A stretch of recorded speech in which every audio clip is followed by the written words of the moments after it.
अज्ञानतिमिरान्धस्य ज्ञानाञ्जनशलाकया चक्षुरुन्मिलितं येन तस्मै श्रीगुरवे नमः। वाक्यकारं वररुचिं भाष्यकारं पतञ्जलिं पाणिनिं सूत्रकारं च प्रणतोऽस्मि मुनित्रयम्। अनादिनिधनं ब्रह्म शब्दतत्त्वं यदक्षरं विवर्तते अर्थभावेन प्रक्रिया जगतो यतः।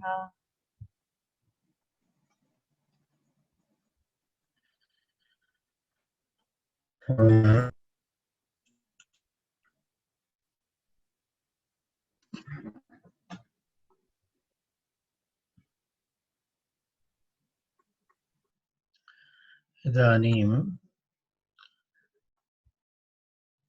कियत् पर्यन्तम् अभवत्? 53 समाप्तम्। यथा प्रयोक्तु प्राग्बुद्धि इति।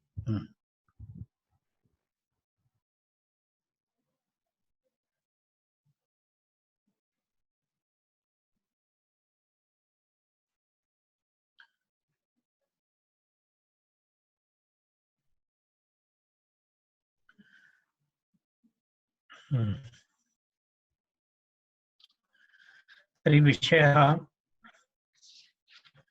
अस्माकं कः विषयः चलति? मया उक्तम् आसीत् शब्दस्य अनेकधर्मसमावेशः चलति न, शब्दे अनेक धर्माणां समावेशः इति चलति। 53 पर्यन्तम् अभवत्। इतोपि कारिकाद्वयं तस्मिन्नेव विषये अस्ति।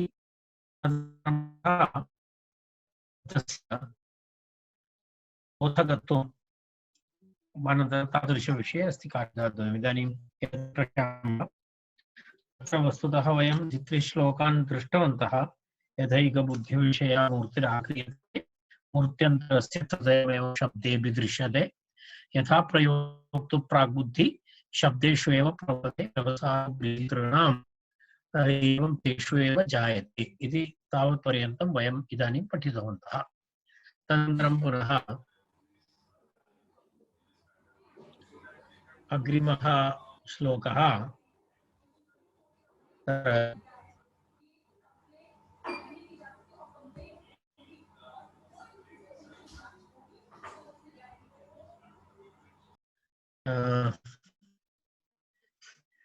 तत्र शब्दस्य इदानीं वयं शब्दं श्रुत्वा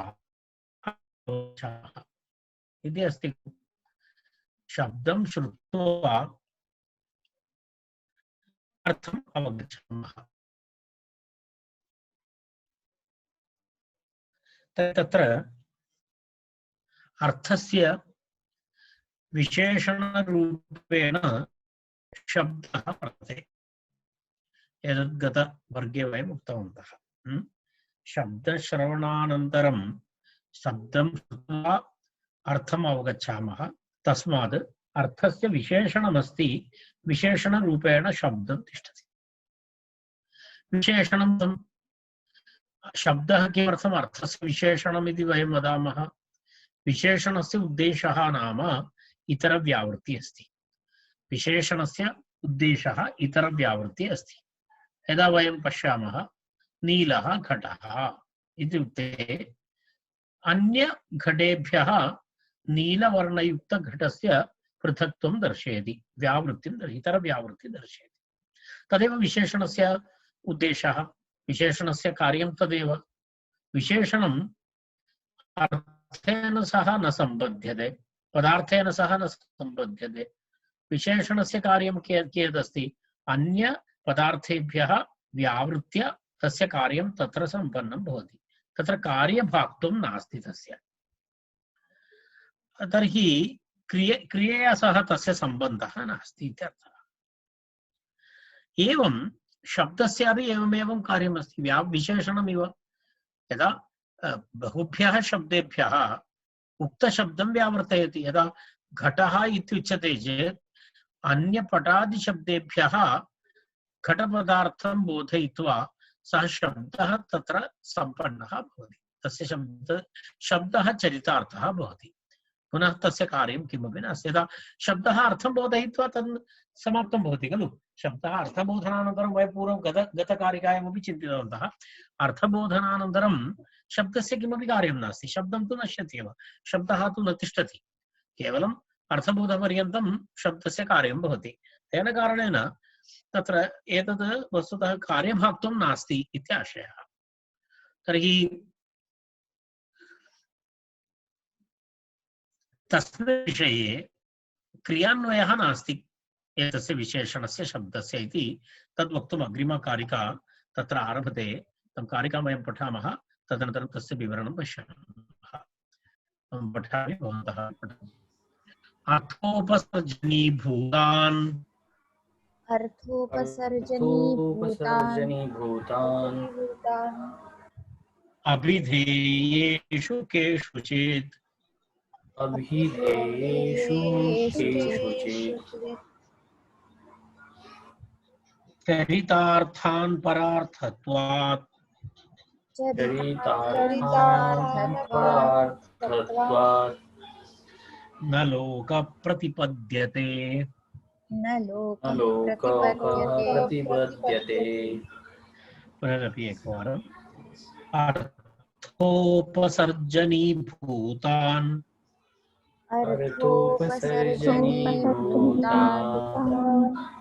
अभिधेयेषु केषुचित्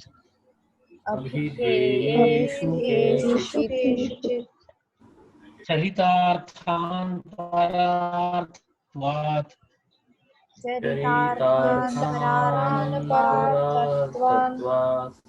न लोकप्रतिपद्यते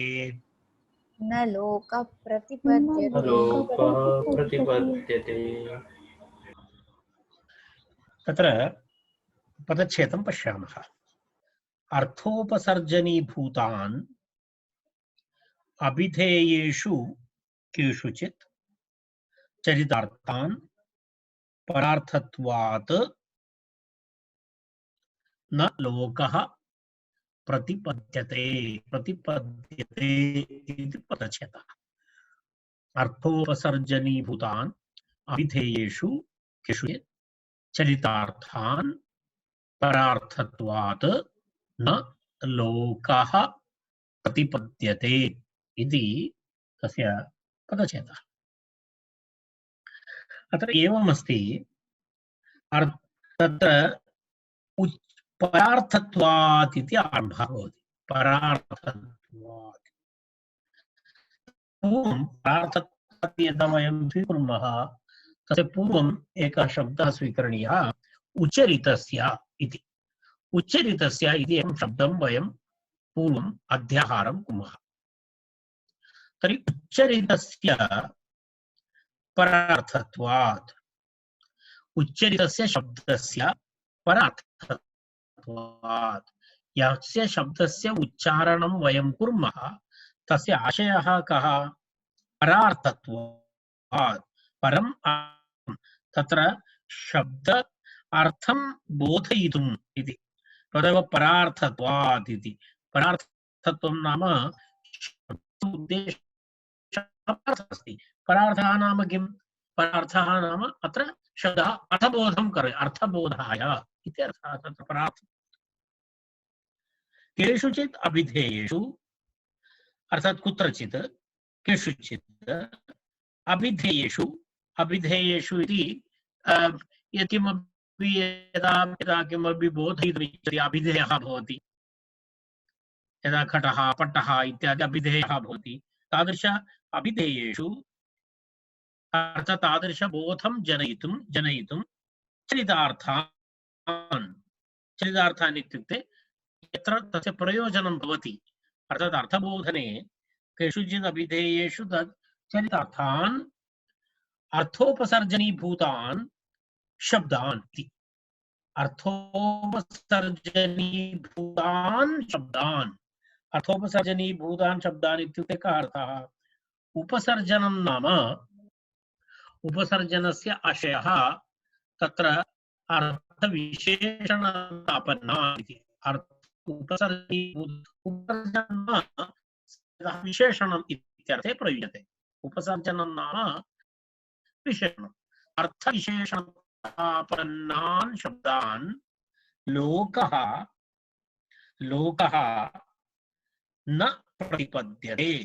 न प्रतिपद्यते पुनः ते बोधे न प्रतिपद्यते इति। बोधे इति शब्दः स्वीकरणीयः। बोधे इति शब्दः तत्र नास्ति।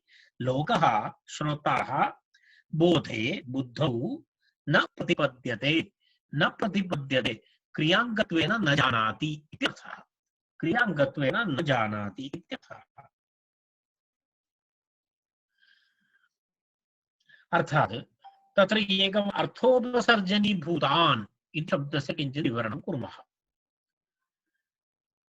अर्थात् यस्य अर्थस्य बोधः करणीयः, यः अर्थः बोधनीयः, तम् अर्थं तस्य अर्थस्य विषये उपसर्जनरूपेण अथवा अप्रधानरूपेण विशेषणरूपेण यः तिष्ठति इति उपसर्जनीभूतः इत्यर्थः। विशेषणरूपेण भूतः इत्यर्थः। उपसर्जनीभूतः इत्युक्ते तस्य द्वितीया बहुवचनम् अर्थोपसर्जनीभूतान्। अर्थस्य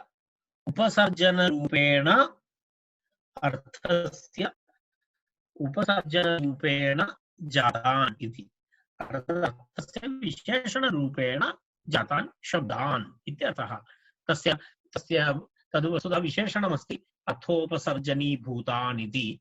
तस्य विशेषं नाम शब्दान् इति। अर्थोपसर्जनीभूतान् शब्दान् लोकः। शब्दान् इति तत्र अस्माभिः स्वीकरणीयम्। अर्थोपसर्जनीभूतान् शब्दान् लोकः लोकः बोधे न प्रतिपद्यते इति उक्तम्। बोधे न प्रतिपद्यते इत्युक्तम्।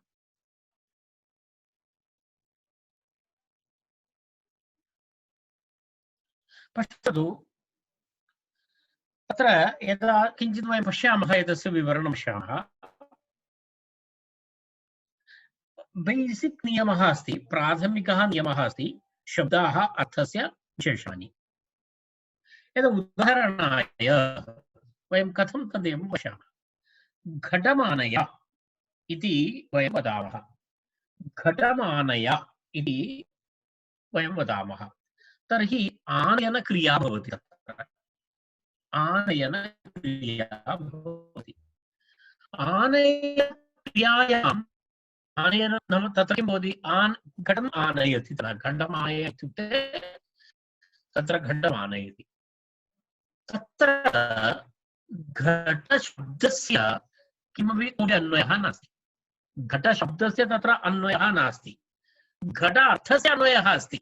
यदा घटम् आनय इति वयं वदामः चेत् कोऽपि घटशब्दं तु नानयति। घटरूपम् अर्थम् आनयति। सत्यं स्पष्टमस्ति खलु? वयं कमपि वदामः, अरे जलम् आनय इति उक्तं चेत् जलमिति शब्दं कोऽपि नानयति, जलमिति अर्थम् आनयति। कथं तद्? जलम् इति शब्दः जलम् इति अर्थं बोधयित्वा चरितार्थः भूत्वा तद् न गच्छति। तस्य कार्यं तत्र समाप्तं। जलमिति शब्दस्य अथवा घटः इति शब्दस्य कार्यं तत्र समाप्तं। जलमानय इति इदानीं स्वीकरोति, कोऽपि जलशब्दं नानयति, अथवा कोऽपि पत्रे जलं लिखित्वा भवान् स्वीकरोतु एषः शब्दः इति न आनयति, कदापि न भवति। जलपदार्थम् आनयति, घटपदार्थम् आनयति। तर्हि जलं घटः इति पदस्य कः लाभः? तस्य चरितार्थता नाम किमस्ति? घटपदार्थं बोधयति सः। घटपदार्थं बोधयित्वा तदेव तेन कारणेन सः अर्थस्य विशेषणमस्ति। बोधं किमस्ति? बहवः अर्थाः सन्ति, तेषु बहुषु अर्थेषु एकस्य अर्थस्य बोधकत्वं तत्र अस्ति। घटपटादि अनेक वस्तूनि सन्ति। मम घटम् आवश्यकं, तर्हि अन्येभ्यः वस्तुभ्यः तम् इतव्यावर्तनं कर्तुं घटः इति शब्दः, घटः इति शब्दः। तर्हि घटः इति शब्दः अन्यपदार्थेभ्यः घटपदार्थं व्यावृत्य सः शब्दः चरितार्थः भवति। तस्य तत्र समाप्तं। तेन कारणेन यदा यदा यदा वयं किं वदामः, शुक्लां गाम् आनय इत्यत्र, शुक्लां गाम् आनय इत्यत्र गां शुक्लाम् आनय इत्यत्र पश्यतु, शुक्लाम् इति शब्दस्य तनानयति कोऽपि, शुक्लाम् इति नानयति, गामानयति, गामानयति, शुक्लां नानयति। शुक्लां गाम् इति शुक्लशब्दस्य कः लाभः अस्ति? तर्हि इतर्यावृत्तिनिमित्तमस्ति। अर्थात् बहवः गावः सन्ति, ततः शुक्लां गामानय एकः विशिष्ट गोः निर्देशः, तत्र विशेषणस्य कार्यं नाम तदस्ति। विशेषणस्य उद्देशः नाम विशेषणस्य बहवः गावः बहुषु गोषु शुक्लां गामानय, तर्हि एकं तत्र किञ्चित् विशेषणं दर्शयति। एवमेवं घटः, पटः, कलशः इत्यादि बहवः बहवः शब्दाः सन्ति, ततः घटं भिन्नं कर्तुं सहायकरूपेण घट इति शब्दस्य प्रयोगः क्रियते। तस्य अनेन क्रियया सह कोऽपि सम्बन्धः नास्ति। तेन किं वक्तुं शक्यते? तत्र शब्दः विशेषणमस्ति, अर्थः विशेषमस्ति। एतत् सामान्यनियमः। सामान्यनियमः एवमस्ति, शब्दः उच्चारणसन्दर्भे शब्दः विशेषणमस्ति, अर्थः विशेषमस्ति। यदा वयं शब्दः विशेषणमिति वदामः तर्हि अर्थः तु विशेष्यमेव भवति, तत्र संशयः नास्ति। परन्तु कुत्र केषु स्थानेषु किं भवति? शब्दस्यापि क्रियान्वयित्वं भवति। कुत्र? विशेषसन्दर्भेषु कस्यापि शब्दस्यापि किं भवति?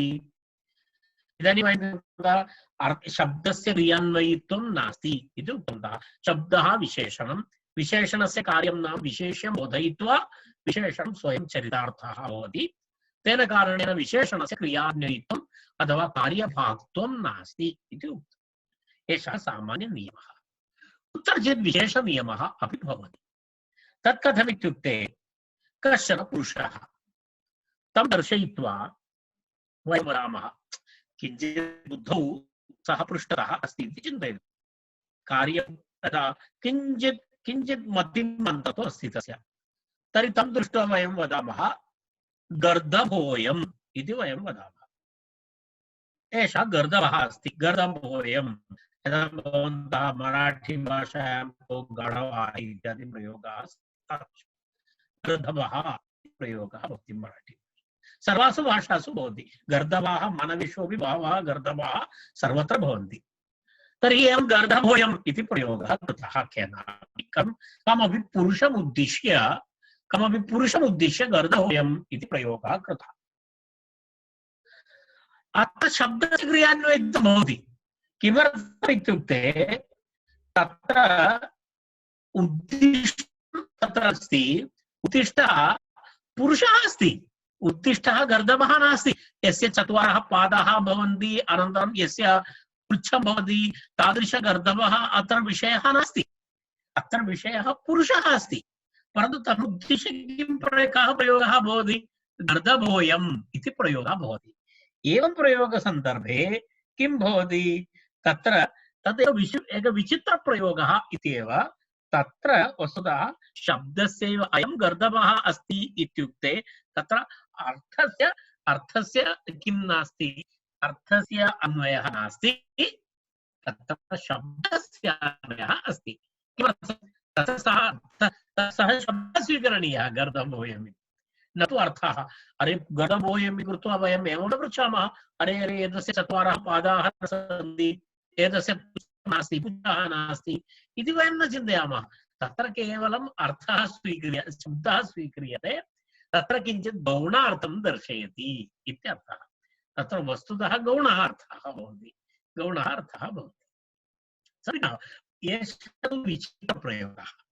अत्र विचित्रप्रयोगेषु शब्दस्य अन्वयः भवति, परन्तु सर्वत्र तथा नास्ति। सर्वत्र शब्दानां तत्र क्रियान्वयित्वं नास्ति, अर्थस्य क्रियान्वयित्वं भवति। शब्दः अर्थं बोधयित्वा स्वयं चरितार्थः भूत्वा विरमन्ति। तेन कारणेन शब्दानां कृते एव शब्दान् अर्थोपसर्जनीभूताः शब्दाः इत्युच्यन्ते। अर्थस्य उपसर्जनीभूताः भवन्ति शब्दाः, इत्युक्ते अर्थस्य विशेषणानि भवन्ति शब्दाः इत्यर्थः। अर्थस्य विशेषणानि भवन्ति शब्दाः। सो स्पष्टमेतत्। तत्र किमुक्तं पुनरपि एकवारं तत्र पश्यामः। शब्दस्य कार्यं नाम एतदेव अस्ति।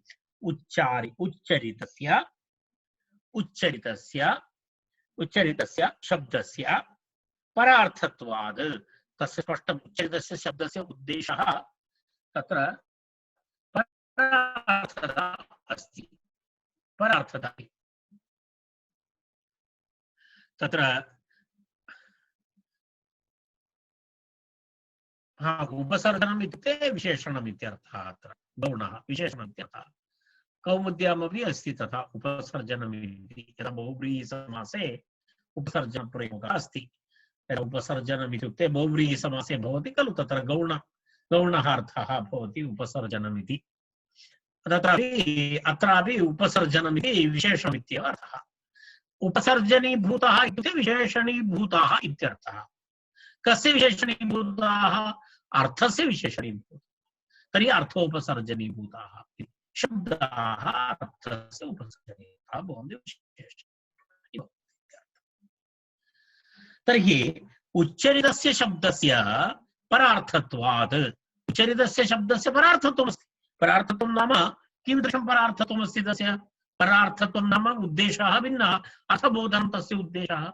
तर्हि तत् कृत्वा परार्थत्वात् केषुचित् अभिधेयेषु, कुत्रचित् अभिधेयेषु इत्युक्ते अभिधेयं प्रतिपाद्य, अभिधेयं विशेषः भवति, बोधनविषयः भवति। तत्र तम् अभिधेयं प्रतिपाद्य किं भवति? चरितार्थान्, कृतकृत्यान् शब्दान्। कीदृशान् शब्दान्?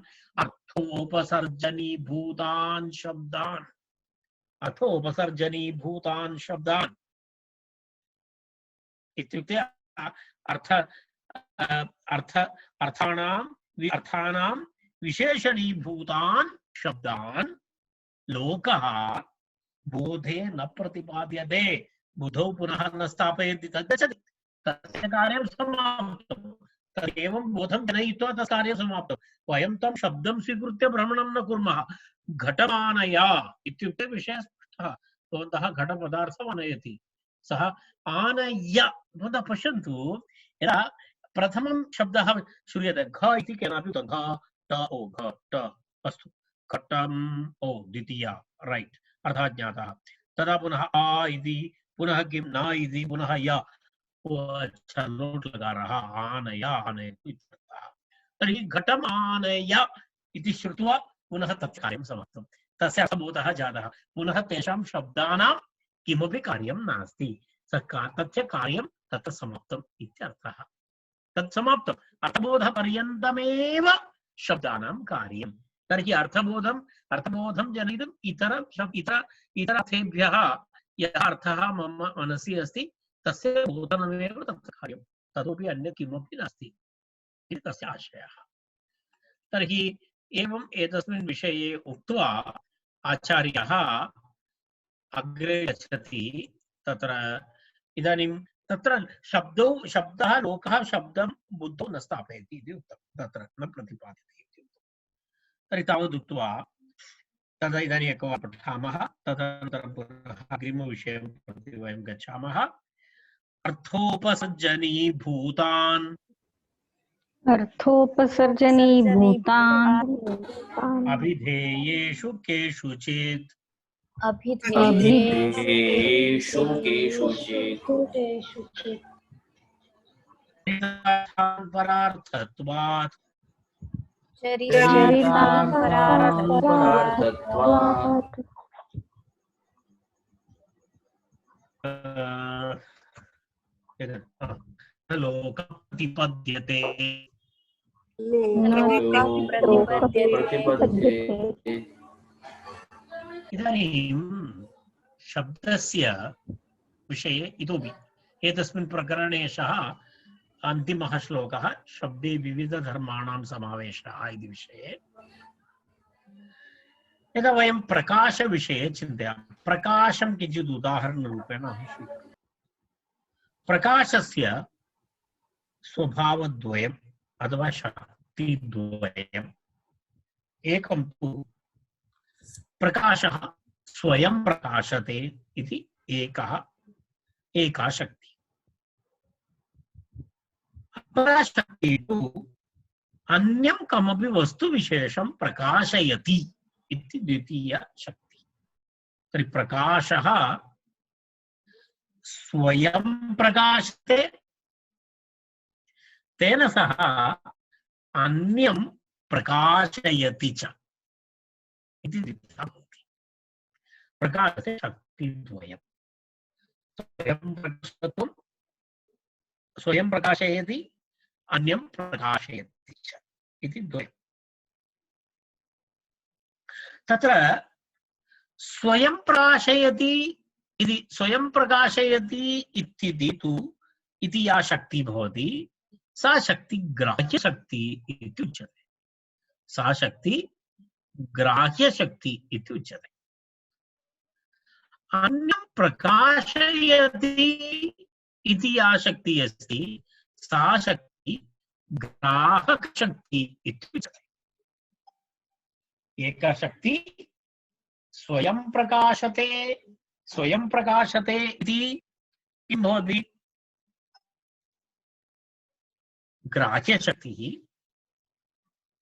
अन्यं प्रकाशयति इति या शक्ति, सा ग्राहकशक्ति इति प्रकाशस्य शक्तिद्वयमस्ति। कारण प्रकाशः तु स्वयं प्रकाशते एव, तदन्यं प्रकाशयति चेत् वयम् एकं दीपं ज्वालयामः, तर्हि स्वयं तत् ज्वलति, तेन सह अन्यं प्रकाशयति। एवं शब्दानां विषये अपि एक एव शब्दः उपाधिभेदेन ग्राह्यमपि भवति, ग्राहकमपि भवति इति भर्तृहरिः प्रतिपादयति अत्र। एवं प्रकाशस्य शक्तिद्वयं ग्राह्यत्वम् अनन्तरं ग्राहकत्वम्, एवमेव शब्दस्यापि उपाधिभेदेन ग्राह्यत्वमपि ग्राह्यमपि अस्ति शब्दः, ग्राहकमपि शब्दः अस्ति इति उपाधिभेदेन। अर्थात् तत्र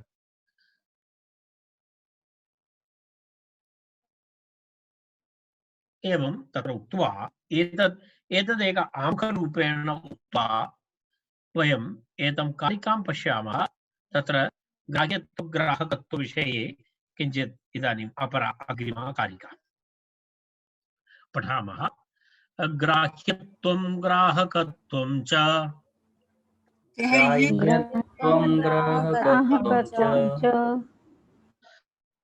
द्वे शक्ति तेजसो यथा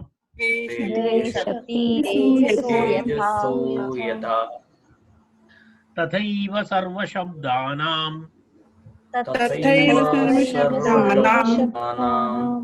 एते पृथगिव स्थिते।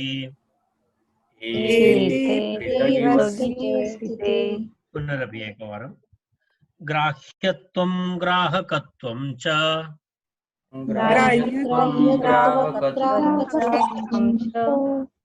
द्वे शक्ति तेजसो यथा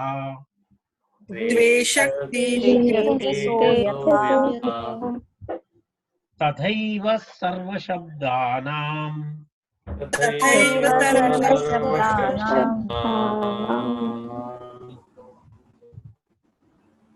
एते पृथगिव स्थिते एते पृथगिव स्थिते एवम् इदानीं पश्यामः अग्रे तस्य पदच्छेदं करोमि। ग्राह्यत्वं स्पष्टमस्ति, ग्राह्यत्वं ग्राहकत्वं च द्वे शक्ति तेजसो यथा तथैव सर्वशब्दानां एते पृथगिव स्थिते इति पदच्छेदः। यथा अन्यक्रमं पश्यामः। यथा तेजसः ग्राह्यत्वं ग्राहकत्वं च प्रकाशस्य ज्ञानविषयं, ग्राह्यत्वं नाम ज्ञानविषयम् इति, ग्राहकत्वं ज्ञानजनकम् इति उभयतः। यदा एकं तु ग्राह्यत्वम् इत्युक्ते ज्ञानविषयत्वं, ग्राहकत्वम् इत्युक्ते घटादिविषयकज्ञानजनकत्वम् इति द्वयम्। यथा तेजसः ग्राह्यत्वं ग्राहकत्वं च द्वे शक्तिस्तः, द्वे शक्तिस्तः, सामर्थ्यद्वयं द्वे शक्तिस्तः। तथैव एवमेव तथैव सर्वशब्दानां, तथैव सर्वशब्दानां एते द्वे शक्ति, अर्थात किं किम्, एकं तु स्वप्रकाशकम् अपरं तु अन्यप्रकाशकम् इति शक्तिद्वयं पृथक् एव अस्ति।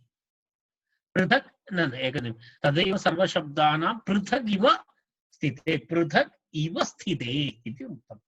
अर्थात् पृथक् इव, भिन्नमिव, वस्तुतः भिन्नं नास्ति परन्तु भिन्नम् इव, उपाधिभेदेन भिन्नम् इव, पृथक् इव स्थिते इति, पृथक् इव स्थिते इति अर्थः।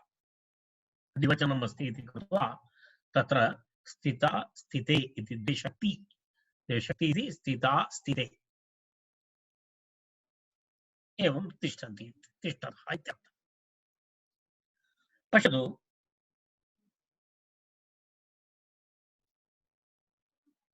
कथं किञ्चित् विवरणं कुर्मः। यदा इन्द्रियाणां सहायेन अन्येषां वस्तूनां ग्राहकरूपेण तेजसि ग्राहकत्वशक्ति अस्ति। इन्द्रियाणां सहायेन, नेत्रेन्द्रियेण, नेत्रेन्द्रियस्य सहायेन किं भवति, अन्यवस्तूनां ग्राहकः इति तेजसः तत्र ग्राहकत्वशक्ति अस्ति, तद् बोधयति। ग्राहयति इत्युक्ते बोधयति, प्रकाशयति इत्यर्थः। इत्युक्ते घटादिवस्तुषु, इत्युक्ते बोधनं नाम प्रकाशः कथं बोधयति इत्युक्ते घटादिवस्तुषु आवरणरूपेण यः तमः भवति तस्य तमसः किं भवति, नाशनेन अथवा अपाकरणेन अथवा दूरीकरणेन किं भवति, तेजः तेजः किं भवति, ग्राहकः भवति। तदेव से ग्राहकत्वं। कारणं कुत्रचित् अन्धकारः, तमः, तत्र वयं किमपि द्रष्टुं न शक्नुमः। तत्र यदि प्रकाशः भवति, सः प्रकाशः किं करोति, तत्र यः अन्धकारः भवति तम् अन्धकारम् अपाकरोति, तेन अन्धकार अपाकरणेन तत्र यः वस्तुविशेषः भवति सः प्रकाशयति इति प्रक्रिया, इति स्पष्टा क्रिया अस्ति। इति तत्र ग्राहकत्वं तस्य अस्ति एव, तत्र संशयलेशोऽपि न। परन्तु अयं तेजः कथं ग्राह्यं भवति इत्युक्ते तत्र किं वै तमोरूपं नास्ति।